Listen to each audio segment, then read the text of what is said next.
ఓం శ్రీ గురుభ్యో నమః. రవి బుధుల యొక్క కలయిక సెప్టెంబర్ 5వ తారీఖు నుంచి 16వ తారీఖు వరకు కూడా 11 రోజుల పాటు రవి బుధులు సింహరాశిలో సంచారం చేయబోతున్నారు. రవి స్వక్షేత్రంలో సింహరాశిలో ఉండటం, సంవత్సరం తర్వాత మళ్ళీ అదే సింహరాశిలోకి సూర్య భగవానుడు ప్రవేశించటం, అది కూడా మిత్రగ్రహంతో ఏదైతే 11 రోజుల పాటు మిత్రగ్రహంతో కలిసి ఉండటం వల్ల బుధాదిత్య యోగం అనేది ఏర్పడింది. మరి మేషాది ద్వాదశ రాశుల వాళ్ళకి ఎలాంటి ఫలితాలు ఉండబోతున్నాయో ఒక్కసారిగా మనం పరిశీలన చేద్దాం. కన్యారాశి వాళ్ళకి వ్యయస్థానంలో రవిబుధుల యొక్క కలయిక. వ్యయస్థానంలో రవిబుధుల యొక్క కలయిక వల్ల కొంత ఉద్యోగ భద్రత అనేది బాగా ఎక్కువగా ఉంటుంది. అంటే ఉద్యోగ భద్రత ఎక్కువ ఉండటమే కాదు, భద్రత కూడా అవసరం ఇక్కడ. అంటే అధికారుల ద్వారా మనం ఏదైతే కొన్ని రహస్యాలని మంతనాలు దొరుకుతుంటామో, మనం ఉన్నట్టుండి మనం కొన్ని విషయాలు రహస్యాలు చెబుతూ ఉంటాం, పొరపాటుగా చెబుతూ ఉంటాం వల్ల అవన్నీ కూడా పై అధికారులకు తీసుకెళ్ళి వీళ్ళ యొక్క క్యారెక్టర్ని అంచనా చేసే అవకాశాలు ఎక్కువ ఉంటాయి. కానీ ఉద్యోగులకి ఉద్యోగం అనేది చాలా భద్రతగా చూసుకోండి. ఎలా పడితే అలా మాట్లాడొద్దండి పక్కన వాళ్ళతో, మీ కొలీగ్స్ తోటి కూడా. అలా నిరుద్యోగులకు ఉద్యోగ అవకాశాలు ఎక్కువగా ఉంటాయి. అలానే నిరుద్యోగులకు కూడా అవకాశం వచ్చింది కదా అని విచ్చలవిడిగా ఉండకూడదు, భద్రత కూడా అవసరం. వ్యాపారంలో కొన్ని మార్పులు జరుగుతుంటాయి. వ్యాపారంలో మార్పులు జరుగుతాయి, భాగస్వామ్య వ్యాపారం కలిసి వస్తుంది, పెట్టుబడులు కూడా వస్తాయి, నూతన పెట్టుబడులు వస్తాయి, ధనలాభం కూడా కలుగుతుంది. అంటే ఆర్థిక పరిస్థితి అనేది కొంత గ్రోత్ అవుతుంది అని అర్థం. అంటే ఫైనాన్షియల్ పరంగా వాళ్ళకు అనుకూలంగా ఉంటుంది. అంటే ఆకస్మికంగా ధనలాభం కలుగుతుంది. గతంలో ఏదైతే మనం ఇచ్చామో డబ్బులు, అలాంటి బాకీలన్నీ కూడా, మొండి బాకీలన్నీ కూడా వసూలయ్యే అవకాశాలు ఎక్కువ ఉంటాయి. కుటుంబంలో ఉండే రోగాలు, బాధలు, అలానే విపరీతమైన కొంత ఆందోళన కలిగే అవకాశాలు, ఆపదల విషయంలో కొద్దిగా శ్రద్ధ పెట్టండి. ఆపదలు కలగకుండా చూసుకోండి. అంటే ఆరోగ్యం ఉంది, ఆరోగ్యాన్ని ఎప్పుడప్పుడు కూడా మనం అప్డేట్ చేసుకున్నాం అనుకోండి, ఆపద రాదు. అది దాంతోపాటు స్థాన మార్పుల వల్ల కొన్ని ఇబ్బందులు కలుగుతుంటాయి. ఉద్యోగస్తులకు కొంత ప్రమోషన్లు వచ్చి వేరు దిక్కులకు వెళ్ళిపోతుంటారు. అక్కడ ఆ వాతావరణానికి వాళ్ళు ఇమడలేకపోతూ ఉంటారు. ఇలాంటి విషయాలు కొంత గుర్తుపెట్టుకోవాలి. ఇరుగు పొరుగు వారితోటి తొందరపాటుతోటి తగవులు పెట్టుకోవద్దండి. అంటే పక్క ఇంటి వాళ్ళు, ఇటు పక్క ఇంటి వాళ్ళు ఉంటారు, రకరకాల ఆవేశపడుతూ ఉంటుంటారు. ఇబ్బందులు గురి కాకుండా ఉండటం చాలా మంచిది. అంటే తగవుల వరకు వెళ్లకుండా ఉండటం చాలా మంచిది. ఆకస్మికంగా కూడా ఉన్నట్టుండి కూడా కలహాలు వస్తుంటాయి. అంటే అనవసరమైన కలహాలకి మనం మధ్యవర్తిత్వం అనేది మంచిది కాదు. ఆకస్మికంగా కలహాలు వచ్చినప్పుడు కూడా కొంత జాగ్రత్తగా ఉండాలి. అంటే బంధువుల వల్ల కూడా కొన్ని బాధలు కలుగుతూ ఉంటాయి. బాధలు కలగకుండా చూసుకోండి. వ్యాపారపరంగా అలానే ఆర్థిక పరంగా అనుకూలంగా ఉంటుంది. డబ్బులు సంపాదించే అవకాశాలు ఎక్కువ ఉంటాయి. ఉద్యోగస్తులకు ప్రమోషన్లు వచ్చే అవకాశాలు ఉంటాయి. కానీ అమిత ఖర్చు అనేది పెరగకుండా చూసుకోండి. అంటే మనకి డబ్బులు వస్తున్నాయి కదా అని మనం ఖర్చు పెట్టుకోవటం కాదు కదా. ఏదో రకంగా కొంత ఖర్చు తగ్గించుకొని ముందుకెళ్ళటం చాలా మంచిది.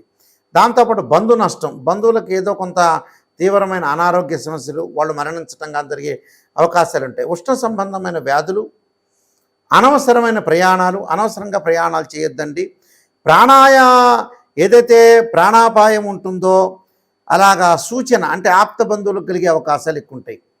అంటే ఆప్త బంధువులకు రోగాలు, ప్రాణం మీదకి వచ్చే అవకాశాలు, రోగ భయము, దానివల్ల కూడా వివిధ రూపాల్లో మనకు ధనం కూడా ఖర్చు అవుతుంటుంది. ఆ ధనాన్ని ఆపుకోండి. ఖర్చు అనేది లిమిట్గా చేయండి. అవసరాన్ని బట్టి ధనం ఖర్చు చేసుకోవడంలో తప్పు లేదు. అలానే అగౌరవం, అంటే గౌరవ మర్యాదలు చాలా ఇంపార్టెంటు.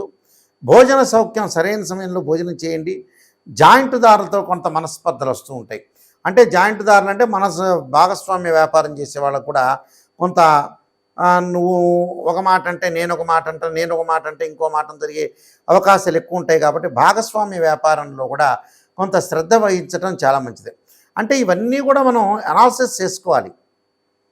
ఇవన్నీ కూడా కొంత అనాలిసిస్ చేసుకొని మనం ఏం చేయాలని కొంత ఆలోచన చేసి ముందుకు వెళ్ళి జీవితాన్ని కొంత ముందుకు నడిపించుకోవాలి. విద్యార్థులకి అధిక శ్రద్ధతో చదివి పోటీ పరీక్షలు ఉత్తీర్ణత రావటం, గవర్నమెంట్ ఉద్యోగాలు వచ్చే అవకాశం ఉంటుంది. ప్రైవేట్లో కూడా మంచి, మనం అనుకున్న దానికంటే, ఆశించిన దానికంటే ఎక్కువ ఉద్యోగం వచ్చే అవకాశాలు ఉంటాయి. కాబట్టి ఇవన్నీ కూడా ఆలోచన చేసి ముందుకు వెళ్ళండి. నేను చెప్పిన పరిహారాలు చేయండి, మీకు మంచి జరిగే అవకాశం ఉంటుంది. ఇవన్నీ కూడా గోచారీత్యా చెప్పబడే ఫలితాలు. ముఖ్యంగా గోచారం అనేది ఏంటంటే కొంత పర్సెంటేజ్ మాత్రమే ఉంటుంది, గమనించాలి వీళ్ళందరూ కూడా. ప్రతి నెలలో కూడా కొన్ని రాశి ఫలితాలు ఉంటాయి, గ్రహాల యొక్క మార్పులు ఉంటాయి, కంజంక్షన్ ఉంటుంది.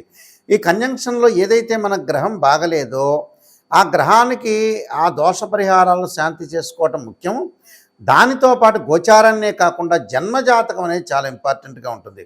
అంటే జన్మలగ్నాన్ని అనుసరించే గ్రహాల యొక్క ఫలితాలనేవి ఉంటాయి. అంటే ఒక ఉదాహరణ మీకు ఎగ్జాంపుల్ చెబుతున్నాను. ఒక చెట్టు ఉంటుంది.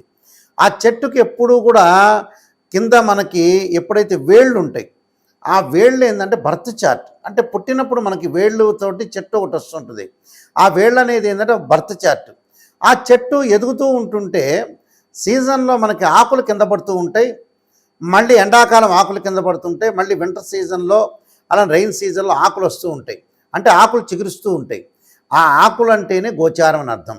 అక్కడ బర్త్ చార్ట్కి చాలా ఇంపార్టెంట్గా చూసుకొని దానికి బర్త్ చార్ట్ జన్మలగ్నం నుంచి మీకు దశలు ఏం జరుగుతున్నాయి, అంతర్దశలు ఏం జరుగుతున్నాయో చూసుకొని జన్మజాతకాన్ని మట్టుకు అనుసరించి ముందుకు వెళ్ళండి. ఈ గోచారం అనేది సపోర్ట్గా ఉండే అవకాశాలు ఉంటాయి కాబట్టి ఈ గోచారము చూసుకోండి. కానీ మెయిన్ వచ్చేటప్పుడు బర్త్ చార్ట్ను బట్టి అనుసరించి మనం ముందుకు వెళ్తే చాలా మంచిది. అందువల్ల ఏదన్నా రెమెడీస్ అనేవి ఉంటే కూడా జాతకాన్ని బట్టి అనుసరించి ముందుకు వెళ్ళాలి. గోచారం అనేది ఈ నెలలో ఎలా బాగుందా లేదా చూసుకోవాలి. అలానే మనం పుట్టినప్పుడు కూడా సమయాన్ని బర్త్ చార్ట్ని చూసుకొని జన్మలగ్నాన్ని అనుసరించి చెప్పడం అనేది చాలా మంచిది.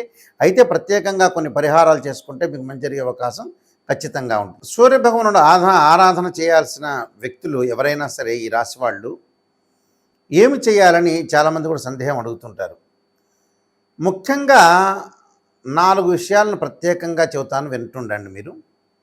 సూర్యుడు బాగలేని వ్యక్తులు ఖచ్చితంగా ఉద్యోగ ప్రయత్నాలు చేసే వ్యక్తులు, ఉద్యోగంలో కొద్దిగా ఏదైనా సరే ప్రాబ్లమ్స్ ఉన్న వ్యక్తులు తప్పకుండా అనుసరించాల్సిన విషయం ఏంటంటే సూర్యుని యొక్క ఆరాధన చేయాలి. అంటే సూర్య నమస్కారాలు కానీ, ఆదిత్యాయుధే సహస్రమూర్తాయ ధీమే తన్నో సూర్య ప్రచోదయాత్ అనే మంత్రాన్ని, ఆదిత్యాయుధే సహస్రకిరణాయ ధీమే తన్నో సూర్య ప్రచోదయాత్ అనే మంత్రాన్ని, అలానే జపాకుసుమ సంకాసం కాశ్యపేయం మహాదుతిం తమోరిం సర్వపాపగ్నం ప్రణతోస్మి దివాకరం అనే మంత్రాన్ని చక్కగా చదువుకొని వీలైతే గోధుమలు దానం చేయటం అనేది చెయ్యండి.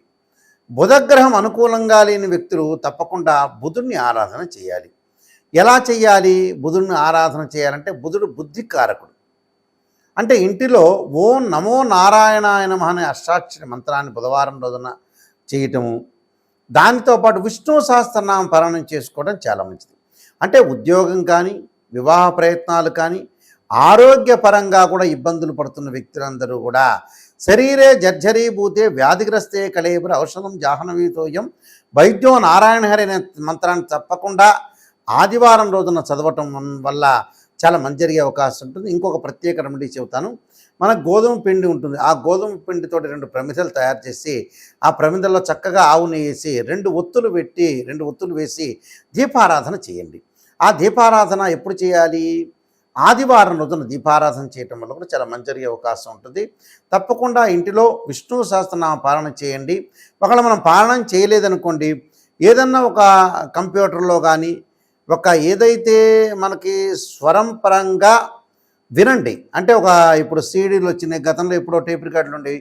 ఆ సీడీల్లో కానీ లేకపోతే సెల్లో కానీ విష్ణు సహస్ర పారాయణం అనేది ఇంటిలో ఒక చోట సెల్ పెట్టండి. అదంతా కూడా ఒక వైబ్రేషన్ అనేది వస్తుంటుంది. ఆ వైబ్రేషన్ వల్ల కూడా ఇంటికి ఏదైతే దోషం ఉంటుందో లేకపోతే జాతకపరంగా ఉండే దోషాలు కూడా తొలగిపోయే అవకాశం అనేది ఖచ్చితంగా ఉంటుంది. కానీ ముఖ్యంగా మటుకు గుర్తుపెట్టుకోవాల్సింది ఏంటంటే జన్మజాతకం అనేది చాలా ఇంపార్టెంట్. ఇవన్నీ కూడా తెలుసుకొని ముందుకు వెళ్ళండి. మీ అందరికీ కూడా మంచి జరగాలని ఆశిస్తూ సర్వే జనా సుఖినో భవంతు.